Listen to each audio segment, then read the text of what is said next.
Hi, class. I'm making you a quick video and I'm using YouTube Live. Just hoping that the closed caption is populated a little better. The other methods I've been using haven't been uh, populating the closed captions well. So I'm going to try this method and hopefully it works better. So I know we're getting towards the end of the semester and you should be reading Zula by Toni Morrison or Cristina Garcia's Dreaming in Cuban. You have to pick one of the two novels. Okay. You only have to pick one. If you're wondering, where you can find them or what is the ISBN, all of that information is on your course syllabus. So you would log on to our course, to our class on Canvas. You would go to the left hand column. There's a tab that says syllabus. You would click on that. And once the page open, you're going to see a hyperlink or a link. You click on the link and it's going to show up as the class syllabus. So I wasn't sure how many of you have experience, or I don't know if it's been a long time, or if you might just find this video helpful, but I wasn't sure if you've had the experience of reading a fiction novel and really looking at it and evaluating it on its literary merits. And so, what I thought I could do is I could use Dreaming in Cuban to kind of help you navigate this assignment. Um, Sorry, I was listening to music. Navigate this assignment.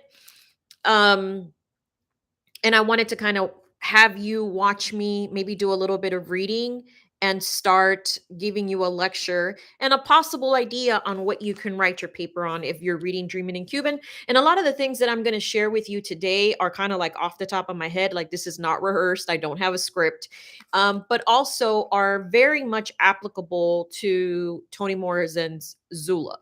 So you can apply the same methods and even some of the themes that I'm going to point out in Dreaming in Cuban, you can use those same themes in Zula, if that's the book you chose.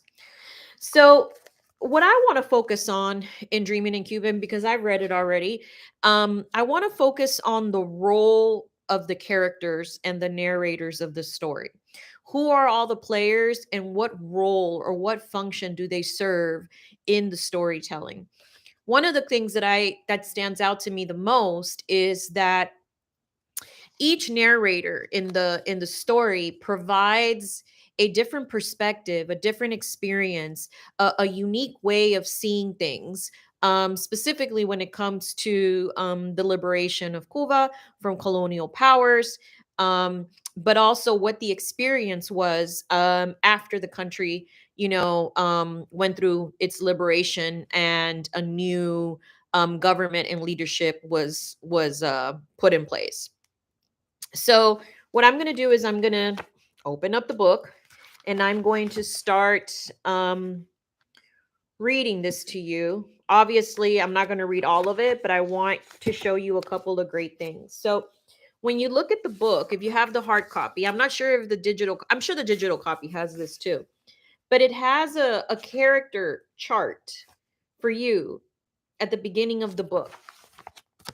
This is actually pretty cool because if my paper is going to be a literary analysis of the oppositional gaze and an analysis of the function, a character analysis, specifically focusing on the narrator and what the function of the narrator is, this little map, this little character map, is going to be very helpful.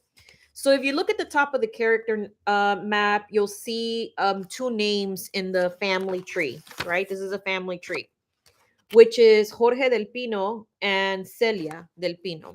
So these were a couple, a married couple that was married, or they were married before the Cuban Revolution. So they were married when colonial powers were in control, right, of the island or of the country. So that is going to tell you something because both of these characters are opposites. So the husband, Jorge del Pino, is someone who um uh enjoys, right, Western culture. He's someone that opposed the revolution and the consequences that came after the revolution. His wife Celia, right, is the opposite. She's someone that has celebrated the revolution and in fact develops this attraction, develops this sense of loyalty to Fidel Castro, which was the leader right after the revolution. He became like the general, the president of the country. So you got these two oppositional characters that are now married in the book. So the way that the book, and then right below them, they have three daughters. The first daughter is Lourdes. The second daughter is Felicia. The the actually they have two. He has two daughters and a son, Javier. Each of these siblings also have children. So Lourdes married Rufino and they had Pilar. So Lourdes at some point becomes more like her dad, where some traumatic things happen to her in the novel that basically makes her realize that her success and her character and her virtues are in total and are in opposition to everything that took place after the revolution. So eventually her and her husband immigrate to the United States and they have Pilar. So Pilar is, we can say, is a representation of the future. Okay. She marries Hugo Villaverde, and they have three kids. They have two little girls and a son. So Luz and Milagro are the daughters, and Ivanito is the son.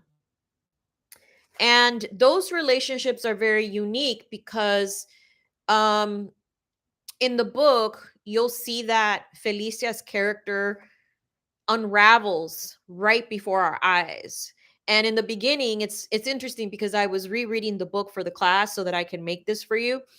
Um, it's so interesting because the Felicia that you see in the beginning of the book is completely different than the Felicia that you see at the end of the book.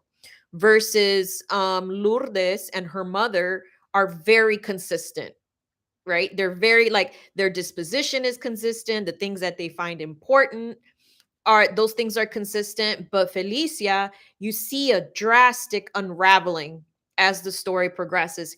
And you also see that in her narration. In her narration. Lourdes, on the other hand, kind of has this dual identity, right? Felicia's sister has this dual identity because obviously she was born and raised in Cuba, but then she comes to America and wants to be as American as possible. She comes here and she becomes a successful businesswoman. And I mean, right? And these were all character traits that she had when she was living in Cuba as well. So her character stays pretty consistent. The third sibling is Javier. Javier is a very, I thought was an interesting character. He is the only one that doesn't have a narrator in terms of the main characters. He doesn't have a narrator role, and he's actually pretty absent throughout the novel. Like he's referred to a lot, he's talked about a lot. But essentially, what ended up happening is that Javier left the island and he went to Russia or to the Soviet Union to he went to war. And so throughout the novel, we hear bits and pieces about what Javier is doing, who he married, who his kid is, right? We get to hear those things, but we don't really get to know him, and he doesn't play um, a role in the narrating of the story. And so when I tell you that this story is primarily told through a matrilineal narrator perspective, I'm saying that because the people, the characters that are moving the most of the novel are Celia, Lourdes, Felicia, and Pilar. So you have the grandmother, the daughters, and the granddaughter. And you see how they build community and connection amongst these women, right? You see how they build community and connection, even as they're, oceans away from each other, even when they're apart, right? They're building like some type of like collective consciousness, a collective experience of what it means to be a cubana, or a woman, especially a woman in a world that has war, that's not necessarily the easiest, right, world to navigate as a girl or as a woman. So it's very interesting to see how all those characters experience also actually combine into a collective experience. And there's differences too, right? Because Celia and Felicia, they never leave the island, right? Versus Lourdes and Pilar has never been oh yeah, she does, right? But Lourdes and Pilar, right, have experienced America. So, or the United States. So the experience can be very different, but at the same time, a lot of the um the ideas that come up, right, and the ideas around identity are also very similar. So I'm gonna stop rambling now, and then let me just show you, get all my notes. Let me just show you a little bit about analyzing the the story. So the first chapter is called Ocean Blue. So as you can imagine, Cuba being an island, as you can imagine, the ocean plays a huge, it's an imagery, and it's a metaphor, and it's an allusion to so many things. So first of all, you're going to learn about Santeria. You're going to learn about religious practices in the island, cultural practices in the island and the ocean. As you go through the book, you end up learning that the ocean is in the faith, right? Is represented through the Orisha of Yemaya. Yemaya is the god of the ocean, and you'll get to hear a little bit more about her. But I thought it was interesting that the chapter opens up with Ocean Blue, right? Because it becomes so integral to the identity of a lot of these characters. Celia del Pino, equipped with binoculars and wearing her best house dress and drop pearl earrings, sits her wicker swing guarding the north coast of Cuba. Square by square, she searches the night skies for adversaries, then scrutinizes the ocean, which is roiling with 9 straight days of unseasonable April rains. No sign of gusanos, traitors. Celia is honored. The neighborhood committee has voted her little brick and cement house by the sea as the primary lookout for Santa Teresa del Mar. From her porch, Celia can spot another Bay of Pigs in invasion before it happened.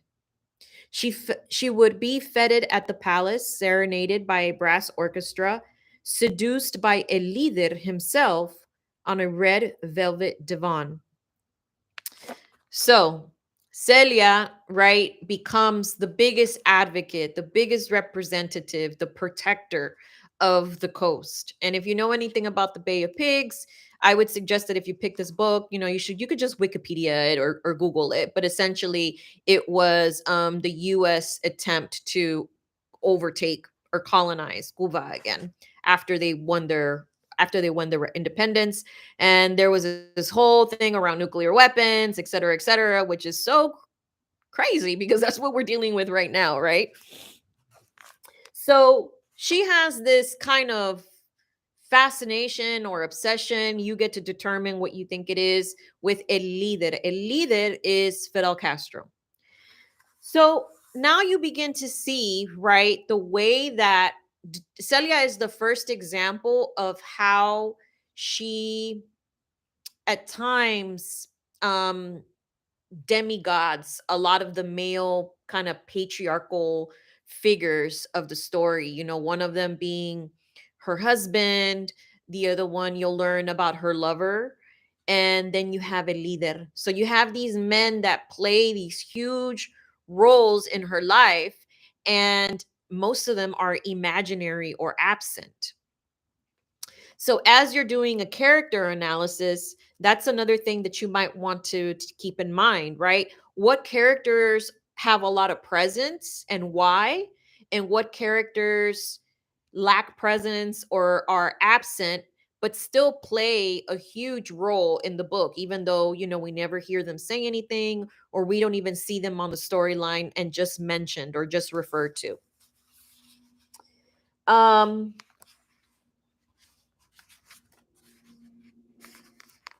Celia brings the binoculars rest in her lap and rubs her eyes with stiffened fingers.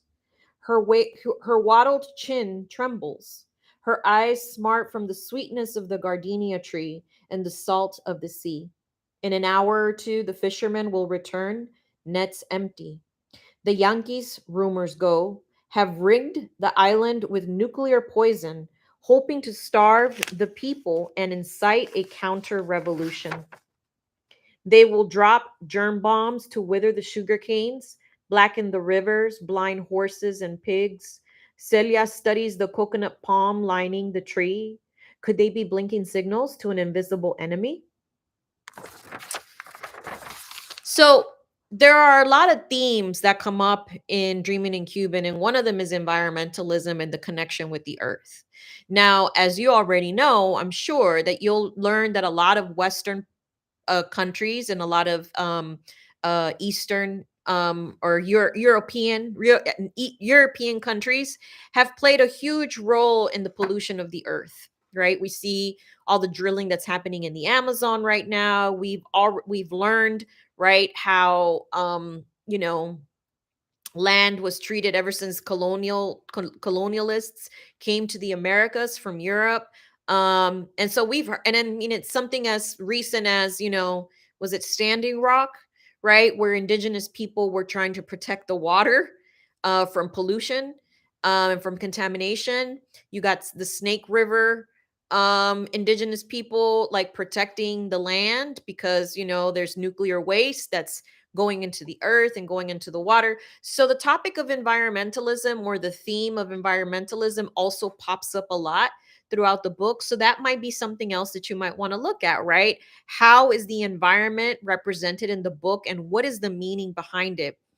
You'll notice that a lot of aspects of their environment also has spiritual meaning. So it's not just what's happening to the earth, as in how are we polluting it, how are we sowing it, what is the agriculture, but there's also a spiritual element to the earth as well. So maybe you want to write your paper on how environmentalism shows up in the novel, both like as a physical connection, right, to us, to people, but also as a spiritual connection, how the earth feeds us physically, how the earth feeds us spiritually.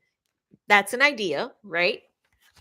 So far I've given you a couple of ideas, right, on what you can focus your paper on. So I'm gonna move to the bottom of the page. um And then look at that last sentence. At the far end of the sky, where daylight begins, a dense radiance like a shooting star breaks forth.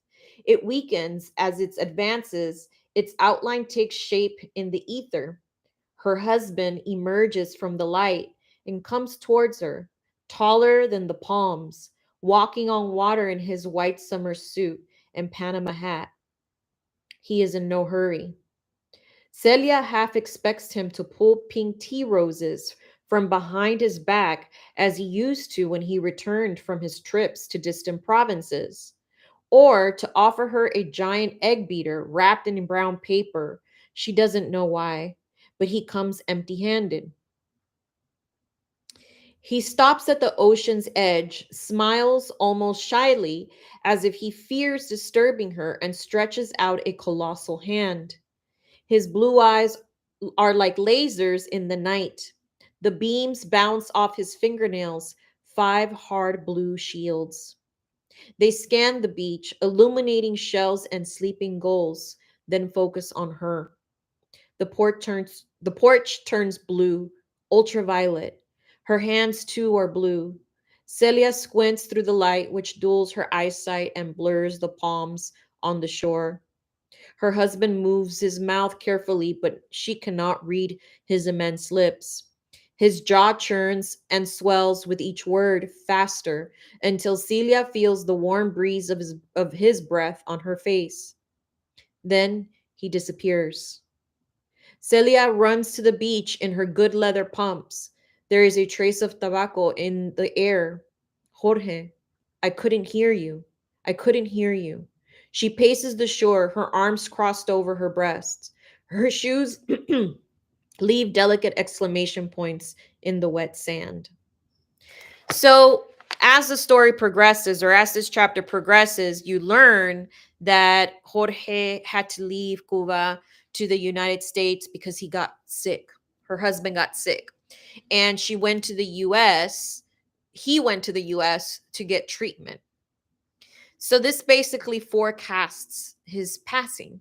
He passes away, but he comes to her, right? Again, remember this connection between the physical world and the spiritual world. That's another theme you can focus on, right? How does the spiritual world show up in Dreaming in Cuban and why? These are all themes as well that you could connect to Zula if you selected Zula as your novel, right? The women narrators, the multi-generational perspective. You could talk about the combination of race, class, and gender. You could talk about the physical world and the spiritual world. So a lot of the themes that I'm finding for you and picking out for you as I'm reading this novel, you can also apply those ideas to Zula. So the chapter, wraps up. She talks a little bit about her husband. We learn a little bit more, and then we go into the next narrator. Felicia del Pino, her head a spiky anarchy of miniature pink rollers, pounds the horn of her 1952 DeSoto as she pulls up to the little house by the sea. It is 7:43 a.m. and she has made the 17-mile journey from Havana to Santa Teresa del Mar in 34 minutes. Felicia screams for her mother, throws herself onto the back seat and shoulders opens the car's only working door. Then she flies past the rows of gangly bird of paradise, past the papa tree with ripening fruit, and loses a sandal taking the 3 front steps in an inelegant leap. So she's in a rush. I know already, Celia says, rocking gently in her wicker swing on the porch. Felicia collapses on her mother's lap, sending the swing lurching crazily and wails to the heavens. He was here last night. Celia grips the wicker armrest as if the entire swing would fly off on its own accord. Who? Felicia demands. Your father. He came to say goodbye. Felicia abruptly stops her lament and stands up. Her pale yellow stretch shorts slide into the crease of her fleshy buttocks. You mean he was in the neighborhood and he didn't even stop by? She is pacing now, pushing a fist into her palm. Felicia, it was not a social visit. But he's been in New York 4 years. The least he could have done was say goodbye to me and the children. What did your sister say? Celicia asks, ignoring her daughter's outburst. The nuns called her at the bakery this morning. They said Papi rose to heaven on tongues of fire. Lourdes was very upset. She's convinced it's a resurrection. So, Felicia had a really close relationship with her father. She has lost someone that has been integral to her life, that had a positive relationship with her, that had a fatherly relationship with her son, Ivanito, who we're also going to meet. The interesting thing about Ivanito is he's a little boy, and we meet him very early on in the book, and you'll see him pop up a lot throughout the book. And there's a chapter where when Felicia goes through the worst part of her disability, you'll see him describing how he sees his mother unraveling. So he plays an important role in the narrator, and I think that his early introduction to the reader is almost like a foreshadowing that he's going to play a big role as the story goes on.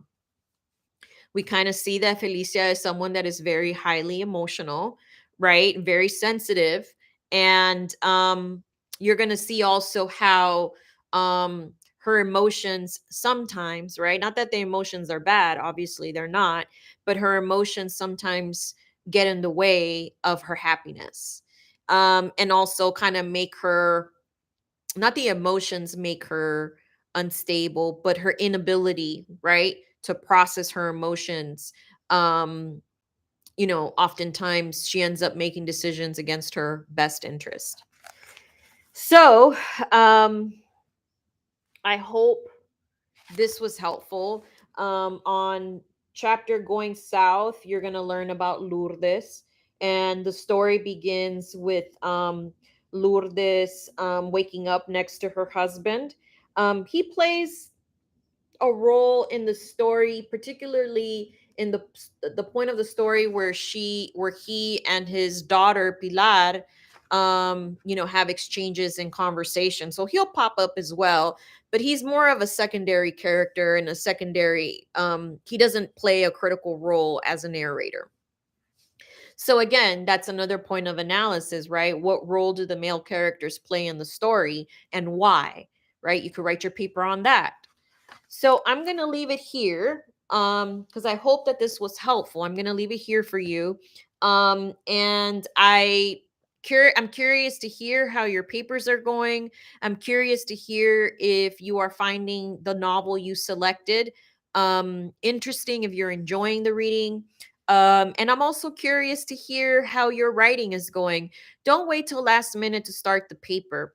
Even if once you finish the book, you work on summarizing what the book is about and then explaining what the focus of the book of your paper is going to be, you can anticipate that the introduction is going to be a lengthy one. It's probably going to take all of your first page and then a little bit or some of your second page because you have the hook, you have context, you have the thesis, and there is going to be a lot of context that you need to provide, right? You're providing a summary of a whole novel and then probably some type of historical detail that the reader needs to know to kind of contextualize your topic a little bit.